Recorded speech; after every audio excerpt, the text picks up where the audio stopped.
Assalamualaikum warahmatullahi wabarakatuh. Di sini saya akan menjelaskan pemahaman saya tentang materi Makanatul Rasul atau kedudukan Rasul. Sebelumnya, perkenalkan nama saya Zani Rahmawati dengan nomor mahasiswa 101220209 C2 Manajemen Universitas Teknologi Digital Bandung. Nabi Muhammad diangkat menjadi Rasul pada usia 40 tahun. Peristiwa diangkatnya Nabi Muhammad menjadi Rasul terjadi tepat pada 17 Ramadan tahun 611 Masehi. Muhammad adalah sebagai hamba di antara hamba-hamba Allah lainnya. Sebagai hamba, maka Rasul mempunyai ciri yang juga sama dengan manusia lainnya, seperti beliau sebagai manusia mempunyai nasab dan jasadnya. Sebagai hamba ini menunjukkan bahwa Nabi biasa yang Allah berikan kemuliaan berupa wahyu dari Allah. Untuk mengetahui Nabi sebagai hamba dapat kita ketahui secara pasti dari perjalanan sirah Nabi, khususnya di dalam fiqh sirah. Selain itu, Nabi Muhammad SAW juga sebagai Rasul di antara para Rasul. Abid min ibadillah.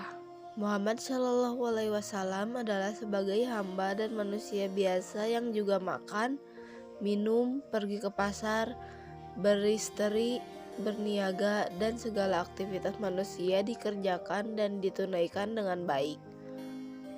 Rasulullah melaksanakan keperluan sebagaimana manusia lainnya melaksanakan keperluannya. Dari keadaan ini dapat disimpulkan bahwa Rasul sebagai manusia dan kita pun sebagai manusia, sehingga apa yang dikerjakan oleh Nabi juga dapat dilaksanakan oleh kita secara baik.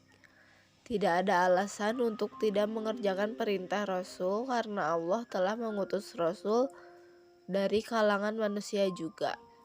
Sebagaimana firman Allah dalam surat Al-Kahfi ayat 110 yang berbunyi, A'udzubillahi minasyaitonirrajim. Bismillahirrohmanirrohim. Qul innama ana basyarum mislukum yuha ilayya annama ilahukum illahu wahid.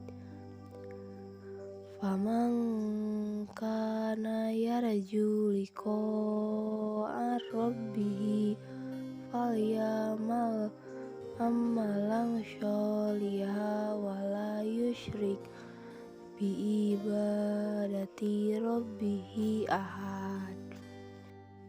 Yang artinya, katakanlah sesungguhnya aku ini manusia biasa seperti kamu yang diwahyukan kepadaku bahwa sesungguhnya Tuhan kamu itu adalah Tuhan yang esa.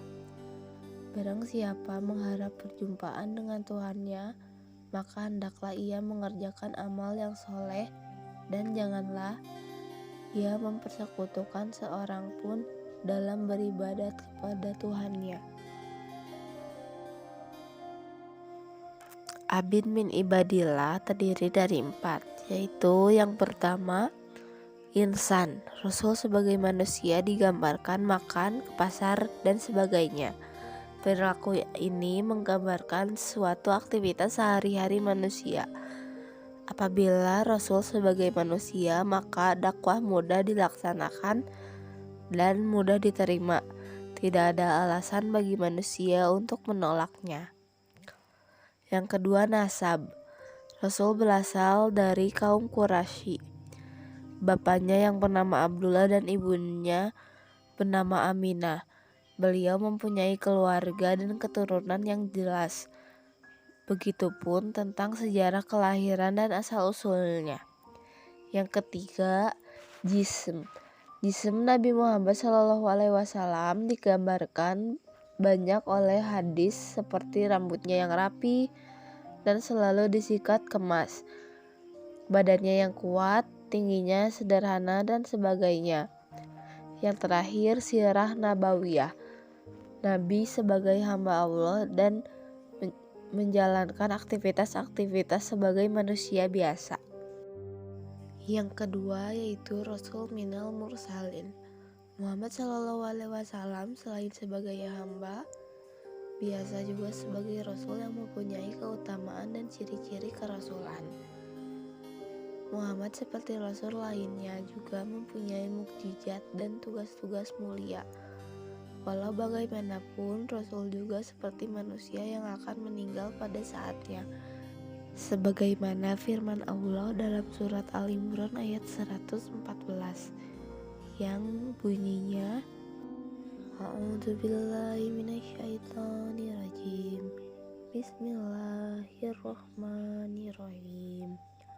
Wa ma Muhammadun illa rasul qad khalat min qablihi rasul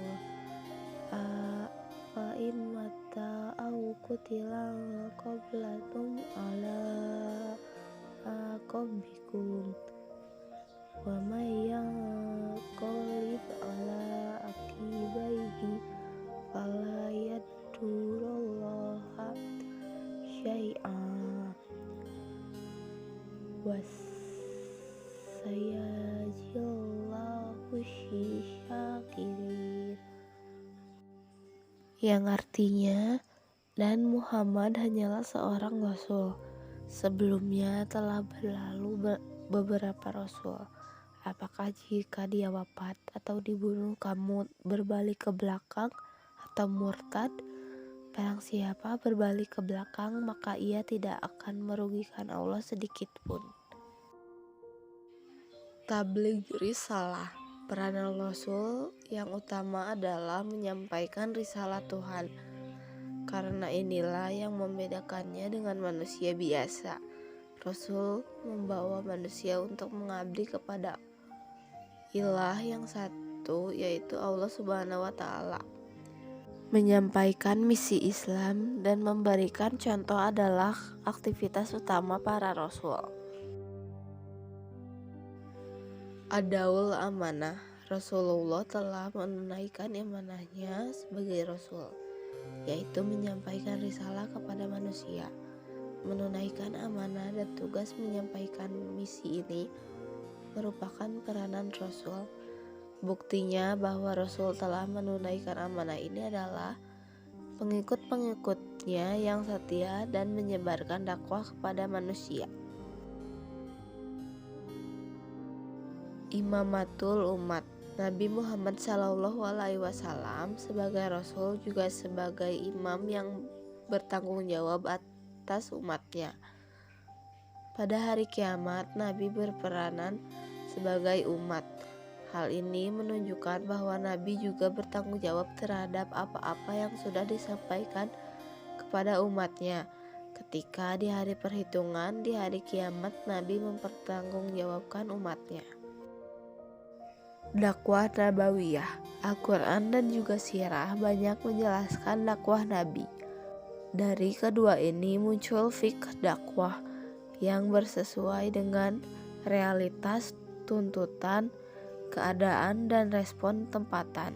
Misalnya, Allah menceritakan perjalanan hijrah Nabi bersama Abu Bakar yang berada di Gua Sur. Didapati banyak ular dan berbagai hewan yang berbahaya.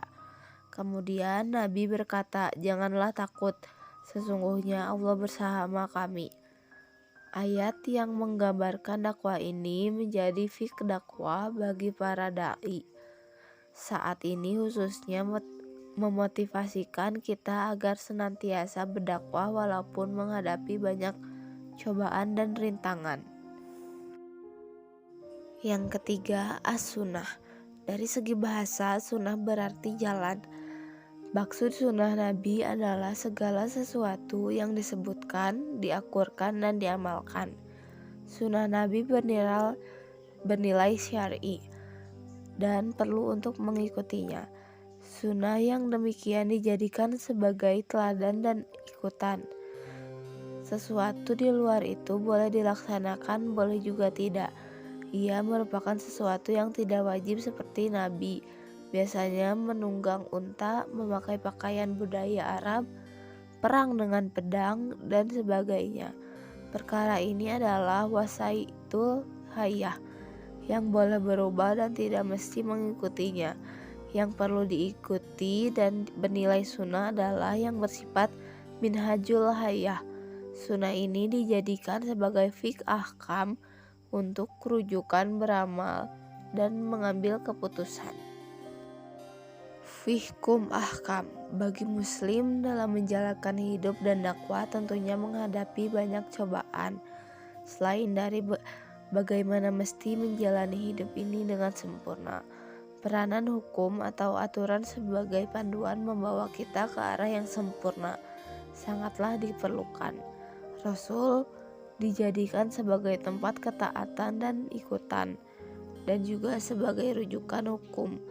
Fikun ahkam yang digunakan sebagai dalil juga memerlukan pandangan sunnah. Mungkin sekian yang bisa saya sampaikan tentang materi ini. Mohon maaf jika ada kesalahan kata atau kalimat. Wassalamualaikum warahmatullahi wabarakatuh.